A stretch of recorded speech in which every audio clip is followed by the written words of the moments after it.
ఎందరో అత్యంత మహారథులైనటువంటి సహచర న్యాయవాద మిత్రులు వేదిక ముందు నిలబడుతూ ఉన్నారు. వారందరికీ ఈ వేదిక ద్వారా స్వాగత సుమాన్యాలు తెలియజేస్తూ, భారత ప్రభుత్వం ఈ దేశ పరిస్థితులకు అనుగుణంగా, ఈ దేశంలో మారుతున్నటువంటి కాలానికి అనుగుణంగా ఇండియన్ పీనల్ కోడ్ కానీ, ఇండియన్ ఎవిడెన్స్ యాక్ట్ కానీ, క్రిమినల్ ప్రొసీజర్ కోడ్ కానీ చాలా సంవత్సరాల క్రితమే మార్చాల్సింది.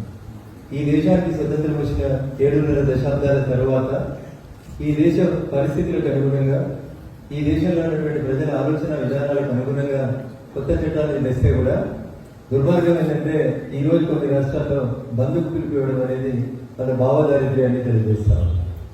ఈ చట్టాలన్నీ కూడా మనం చదువుకునేటువంటి, మనం ప్రాక్టీస్ చేస్తున్నటువంటి, గత 9 సంవత్సరాలుగా ప్రాక్టీస్ చేస్తున్నటువంటి చట్టాలన్నీ కూడా మనల్ని అణచడానికి, మనల్ని జైళ్లలో పెట్టడానికి, ఈ దేశానికి స్వాతంత్రం రావాలని పోరాటం చేస్తున్నటువంటి సందర్భంలో how to curb the education, how to control the movement of the people అని దాన్ని తీసుకురావడానికి వాళ్ళు ఎప్పుడో 18వ శతాబ్దంలో తీసుకొచ్చినటువంటి చట్టాలని ఈ దేశానికి స్వతంత్రం వచ్చిన 7.5 దశాబ్దాల తర్వాత కూడా ఇంకా అవే కొనసాగించి, అట్లే ఆంగ్లేయులు భారతీయులను అంతదుకోవడానికి వాడినటువంటి ఇండియన్ పీనల్ కోడ్ సెక్షన్లని ఇంకా మన మీద వాడుతుంటే, మారిన కాలానికి అనుగుణంగా జాతీయవాదానికి, దేశ భవిష్యత్తుని దృష్టిలో ఉంచుకొని ఈ దేశానికి అవసరం ఉన్నటువంటి చట్టాన్ని కొంత ఆలస్యంగా అయినా గౌరవనీయులు ఈ దేశ ప్రధాని నరేంద్ర మోడీ గారి ఆలోచన విధానానికి అనేక మంది జాతీయవాద మిత్రులు, సహజ న్యాయవాదుల ఆలోచనలకు అనుగుణంగా ఈ చట్టాలని పార్లమెంట్ లో సుదీర్ఘంగా చర్చించి కొత్త చట్టాలని ఈ దేశంలో జూలై 1, 2024 నుంచి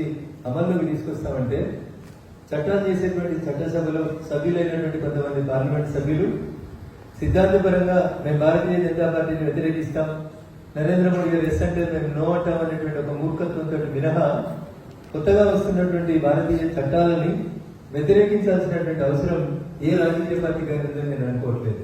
అది దురదృష్టం. ఈ రోజు కూడా ఈ దేశంలో కొన్ని రాష్ట్రాలు ఈ రోజు కూడా బంద్ పాటిస్తున్నాయి. రేపటి నుంచి చట్టాలు అమలు చేయడానికి తాము వ్యతిరేకిస్తామని చెప్పి పార్టీల పరంగా మాట్లాడతాము. సో ఏ దేశమైనా మారుతున్నటువంటి కాలానికి అనుగుణంగా దాని చట్టాలని, మారుతున్నటువంటి నేరస్తుల ఆలోచన విధానాలకు అనుగుణంగా కొత్త చట్టాలను తీసుకుని రావాల్సినటువంటి అవసరం ఉంటుంది.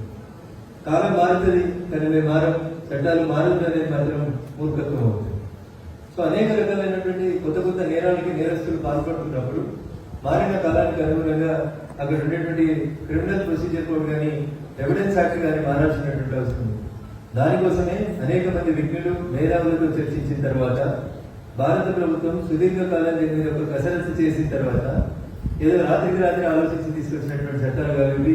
చాలా సంవత్సరాల పాటు దీని మీద ఒక న్యాయబద్ధమైనటువంటి, హేతుబద్ధమైనటువంటి ఒక చర్చ జరిగిన తర్వాత ఈ చట్టాలను పార్లమెంట్ లోపల పెట్టి మన దేశ మారిన కాలానికి అనుగుణంగా ఉపయోగపడే రీతిలో ఈ కొత్త చట్టాలను తీసుకురావడం జరిగింది. So if you want to oppose these acts, you would have opposed these acts during the discussions in the parliament. And దురదృష్టం ఏంటంటే పార్లమెంట్ లో చర్చ జరపదు, అరుస్తూ ఉంటారు, లొల్లి చేస్తూ ఉంటారు. ఎందుకంటే బీజేపీ ప్రభుత్వం ప్రవేశపెట్టింది, నరేంద్ర మోడీ గారు ప్రవేశపెట్టింది కాబట్టి దీంట్లో తప్పులు ఒప్పులు ఏమైనా లేవో డిబేట్ చేద్దామంటే డిబేట్ ముందు రాదు. బిల్లు ప్రవేశపెట్టిన దగ్గర నుంచి మొదలుకుంటే బిల్లు పాస్ అయ్యేంత దాకా ఒకటే గోల చేసి వెళ్ళిపోతాం, మేము అపోజ్ చేశామని చెప్పి ఒక గోల చేస్తూ ఉంటాం. ఆ గోల చేసేటువంటి గౌరవ పార్లమెంట్ సభ్యులకు కూడా తెలుసు, చట్టం పాస్ అవుతుంది, చట్టం అమల్లోకి వస్తుందని తెలుసు. కానీ ప్రజా బాహల్యంలో కూడా మేము వ్యతిరేకించినాం, మేము నరేంద్ర మోడీ గారిని వ్యతిరేకించినాం, తెచ్చినటువంటి కొత్త చట్టాన్ని వ్యతిరేకించినాం అని మీడియాలో ఒక ప్రిజంప్షన్ కోసం, మీడియాలో 2 ఫోటోల కోసం చేసేటువంటి ప్రయత్నం తప్ప నిజంగా ఈ చట్టాలలో వాళ్ళకి ఎక్కడైనా ఇబ్బంది కనబడుతుంది. నేను మధ్య నరసింహారెడ్డి గారు మాట్లాడుతూ గతంలో ఉన్నటువంటి 5 శిక్షా విధానాలకు తోడుగా సోషల్ రిఫార్మ్స్ దృష్టిలో పెట్టుకుని ఇంకొక 6వ రకమైనటువంటి శిక్షణ, అంటే వేరే దేశాల్లో కూడా శిక్ష ఇస్తున్న సందర్భంలో కూడా మనం వింటాం. సోషల్ గా కొంత వాళ్ళకి రెస్పాన్సిబిలిటీ ఇచ్చి వాళ్ళకి ఒక రకమైనటువంటి పనిష్మెంట్ ఇచ్చేటువంటి విధానాన్ని మన శిక్షా స్మృతిలో కూడా తీసుకొచ్చింది. I don't think that there is nothing wrong in it. దాని గురించి ఎవరు మాట్లాడారు. అది పెట్టాలా పెట్టకూడదా, పెడితే ఎన్ని రోజులు, వారం రోజులు చేయించాలా పనిష్మెంట్, లేకపోతే నెల రోజులు చేయించాలా punishment. They will not be any such type of suggestions. There is a blind oppose. మేము వెస్ట్ బెంగాల్, మేము తృణమూల్ కాంగ్రెస్, లేకపోతే మేము కాంగ్రెస్ పార్టీ, ఇది బీజేపీ పార్టీ ప్రవేశపెట్టింది. They are losing such a minimum instinct. ఇది భారతీయ జనతా పార్టీ ప్రవేశపెట్టలేదు. భారత డెమోక్రసీ అర్థాన్ని ఇవ్వడానికి మర్చిపోతారు. ప్రజల కొరకు, ప్రజల మీద ప్రజలే ఎన్నుకున్నటువంటి భారత ప్రభుత్వం ప్రజలకు ఏది నిజమో, ఏది కరెక్టో, ఏది మేలు జరుగుతుందని ఆశిస్తే దాన్ని పార్లమెంట్ పంపిస్తుంది. Let you debate. If something is wrong, లేదా తీసుకొచ్చినటువంటి ప్రొసీజర్ లో నష్టం ఏమైనా ఉంది, లేదా ఈ దేశంలో ఉన్నటువంటి ప్రజలకి నష్టం కలిగించేటువంటి చట్టం ఏమైనా ఉంటే there is every possibility that you can debate it, you can put some suggestions, ఎవరి దాంట్లో మార్పులు చేతులకు ఏమైనా సూచన చేయొచ్చు. కానీ దురదృష్టం కొత్త ఎన్నికల పార్లమెంట్ ఉంటారు, స్పీకర్ ఎన్నికల నుంచి మొదలుపెట్టి మిగతా ప్రతి అంశంలో కూడా ట్రెజరీ బెంచ్ ఒకటి చెప్తే మనందరినీ అపోజ్ చేయాలి. సో ఇటు నుంచి ఏమొచ్చింది అనేది మనకు అవసరం లేదు సంబంధం. ఇటు నుంచి ఎస్ఎన్ఆర్ అనుకో, మనం అటు నుంచి నో అనాలి. So this is only the one way in which our democratic system, that is the parliament is running, which is very unfortunate for a country like India democratic system. ప్రపంచమంతా భారతదేశం ప్రజాస్వామ్యం వైపు చూస్తుంది. భారత పార్లమెంట్ లో మంచి చర్చ జరగాలని, మారిన కాలానికి అనుగుణంగా పెరిగిన జనాభాకు అనుగుణంగా భారత పార్లమెంట్ ప్రజలకు జవాబుదారీగా పనిచేయాలనేటువంటి రీతిలో నరేంద్ర మోడీ గారి నాయకత్వంలో కొత్త కొత్త చట్టాలను తీసుకొస్తా ఉంటే, ఇంకా ఎప్పుడో 100 సంవత్సరాల క్రితం తీసుకొచ్చినటువంటి చట్టాలే పెట్టి భారతీయులు నడచడానికి ఆంగ్లేయులు తీసుకొచ్చినటువంటి చట్టాలే కరెక్ట్ అని వాటినే కొనసాగించాలనేటువంటి మూర్ఖత్వం ఎందుకో నాకు తెలియదు.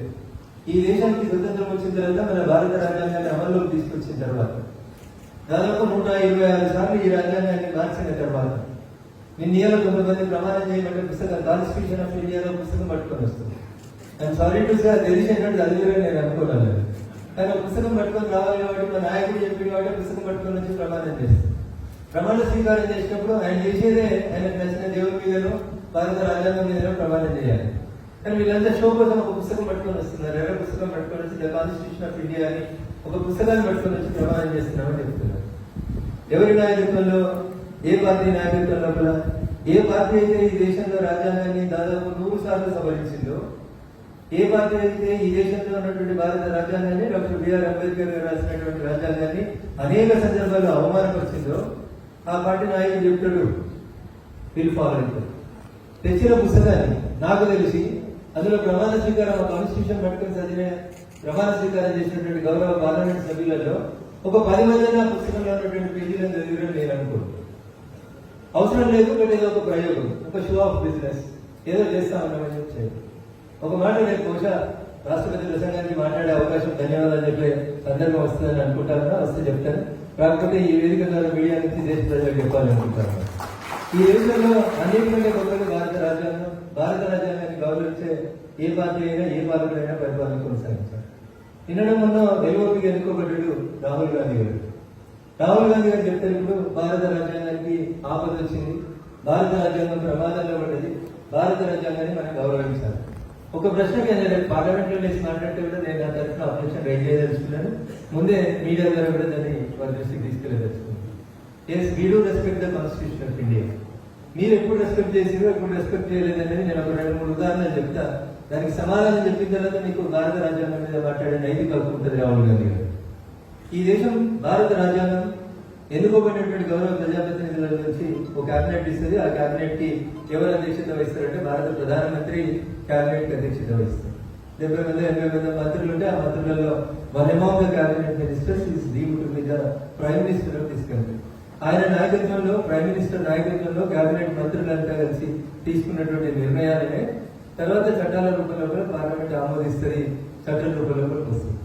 భారత ప్రధానిగా యూపీఏ 2లో మన్మోహన్ సింగ్ గారు వారి క్యాబినెట్ ఒక ఆర్డినెన్స్ తీసుకొని వచ్చినటువంటి ఆర్డినెన్స్ ఒక జర్నలిస్ట్ సమావేశంలో, ఒక మీడియా మిత్రుల సమావేశంలో కూడా భారత ప్రధానమంత్రి ఇంక్లూడింగ్ ద టోటల్ క్యాబినెట్ తీసుకొచ్చిన ఒక ఆర్డినెన్స్ ని జర్నలిస్టుల సమావేశంలో వాళ్ళ పార్టీకి సంబంధించినటువంటి ఎంపీగా ఉన్నటువంటి గవర్నర్ రాహుల్ గాంధీ గారు ఆ ఆర్డినెన్స్ ని జర్నలిస్ట్ మిత్రుల ముందు చెప్పేసింది. అంటే ఇది భారత రాజ్యాంగాన్ని గౌరవించినట్టు అయితే రాహుల్ గాంధీ గారు అంటే ఒకసారి ఆలోచించాలి. కాంగ్రెస్ పార్టీ పెద్దలు కూడా ఆలోచించాలి. ఈ దేశ ప్రధానమంత్రి సాక్షాత్తు ఈ దేశ ప్రధానమంత్రి total cabinet has brought an ordinance into force in this country. Whether that ordinance is going to be remain same or the Supreme Court is going to review it, that is the secondary issue. But before that only, ordinance చట్టం రూపంలో వచ్చేదంటే ముందే ఒక parliament సభ్యుడిగా ఉన్నటువంటి మీరు మనందరి ప్రధాని అయినటువంటి భారత ప్రధాని నేతృత్వంలో చేసినటువంటి చట్టాన్ని ఒక జర్నలిస్టుల సమావేశంలో చింపేసిన నీకు, I'm sorry I'm using the singular form, నీకు భారత రాజ్యాంగాన్ని గౌరవించుండి భారత రాజ్యాంగం నరేంద్ర మోడీ గారి నాయకత్వంలో ప్రమాదంలో పడింది అనేది నైతిక హక్కు ఉన్నదా అనేది ఒకసారి రాహుల్ గాంధీ గారికి ఆ కాన్స్టిట్యూషన్ పుస్తకం పట్టుకోమని చెప్పి సలహా ఇస్తున్నటువంటి మిత్రులు ఆలోచించుకోవాలి. ఎందుకంటే కాన్స్టిట్యూషన్ ఏం చెప్తుందో తెలియదు మీకు, ప్రధానమంత్రిని గౌరవించడం తెలియదు మీకు. ఇంకా చిన్న చిన్న ఎగ్జాంపుల్స్ చెప్పుకుంటే చాలా మంచి బాధ కలిగించేటువంటి ఎగ్జాంపుల్స్. విదేశాలకు వెళ్ళి ప్రధానమంత్రిలో హోదాలో, రాష్ట్రపతిలో హోదాలో ఎవరైనా ఈ దేశానికి వస్తే కలవాల్సింది, గుర్తించాల్సింది, గౌరవించాల్సింది ఈ దేశ ప్రధానమంత్రిని, ఈ దేశ రాష్ట్రపతిని. ఈ రెండు కుర్చీలను కాదని కూడా మూడో కుర్చీ పెట్టుకుని యూపీఏ చైర్పర్సన్ అని మనిషి చేయికి 6 ఏళ్ళగా ఇంకొక కుర్చీ పెట్టి వచ్చిన వాళ్ళందరినీ ఆ కుర్చీ కల్పించి ప్రధానమంత్రిని కేవలం మీరు ఒక బొమ్మగా మాత్రమే చూపించి భారత రాజ్యాంగాన్ని అగౌరవపరిచింది ఎవరంటే యూపీఏ 1, యూపీఏ 2లో కాంగ్రెస్ పార్టీ తప్ప ఇంకొకటి కాదు. ఇంత నీచమైనటువంటి పని చేసినటువంటి మీకు భారత రాజ్యాంగానికి అవమానం జరుగుతుంది, నరేంద్ర మోడీ గారి నాయకత్వంలో మాట్లాడేటువంటి నైతిక హక్కు ఎక్కడుందో రాహుల్ గాంధీ అని చెప్పారు. అది చెప్పకుండా వచ్చినప్పుడల్లా రోజు పార్లమెంట్కి వచ్చినప్పుడల్లా ఒక ఎర్ర పుస్తకం 50 పేజీల పుస్తకం పట్టుకొని వస్తున్నారు. కనీసం నేను అడగదలుచుకున్నా రేపు మాకపోయినా ఈ 50 పేజీలు అడిగిరా చదివితే 32 పేజీలు ఏముందో లేచి ఒక ఎంపీ అని చెప్పుకున్నాను అడిగితే బాగా చెప్తాను. తర్వాత ఎటు లీడ్ చేస్తే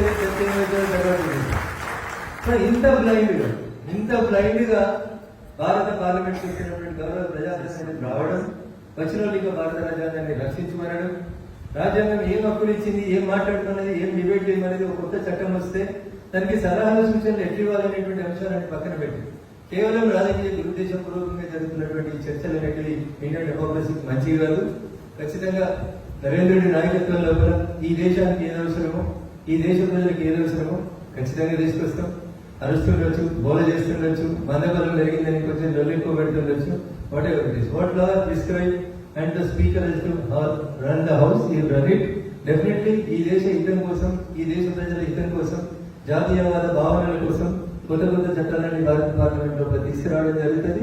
దాంట్లో భాగంగానే అనేక సంవత్సరాల నుంచి అనేక మంది సీనియర్ న్యాయవాద మిత్రులు డిమాండ్ చేసినట్టు, ఈ దేశ ప్రజల్లో చాలా మంది ఈ చట్టాలు మనకు అనుకూలంగా లేవు, మార్చాలని డిమాండ్ చేసినట్టు పాత 3 చట్టాన్ని మార్చి కొత్తగా 3 చట్టాలు తీసుకొచ్చాం.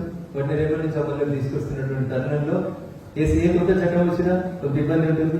నిన్నటిదాకా ఫాలో అయినటువంటి ప్రొసీజర్ని మార్చి రేపటి నుంచి కొత్త ప్రొసీజర్లో పోవాలంటే కొంత చదవాల్సినటువంటి అవసరం వస్తుంది, ఇబ్బందులు వస్తాయి. కొన్ని పాత కేసులు అట్లే ఉంటాయి కదా, కొత్త ఉన్నాయి కదా, పాత వాటికి కొత్త వాటికి కోఆర్డినేట్ చేయడం ఎట్లా, మళ్ళీ ఐపీసీలు, మళ్ళీ న్యాయ సంహితాలు ఎట్లా మాట్లాడాలి అని కొంత కన్ఫ్యూజన్ ఉంటుంది. ఒకటే రోజున అన్ని అందరికీ వస్తాయని నేను అనుకోను. బట్ మీరు ప్రతినిత్యం చదివేటోళ్ళు, ప్రతినిత్యం ఒక డిఫరెంట్ ఆఫ్ కేసు ఆర్మీ చేసేవాళ్ళు కాబట్టి మీకంటే గొప్ప లర్నర్స్, మీకంటే గొప్పగా ఆలోచించగలిగే వాళ్ళు ఎవరు ఉన్నారు కాబట్టి నాకు తెలిసి పెద్ద కష్టం కాదు. ఒక 30 రోజులు బహుశా జూలై అయితే కష్టపడుతుండొచ్చు. And using the sections or the numbers we may feel some problem in representing for 1 month. నాకు తెలిసి నెలగంట ఎక్కువ మా వకీల్ సార్లకి వెళ్ళాల్సిన అవసరం ఉండదు.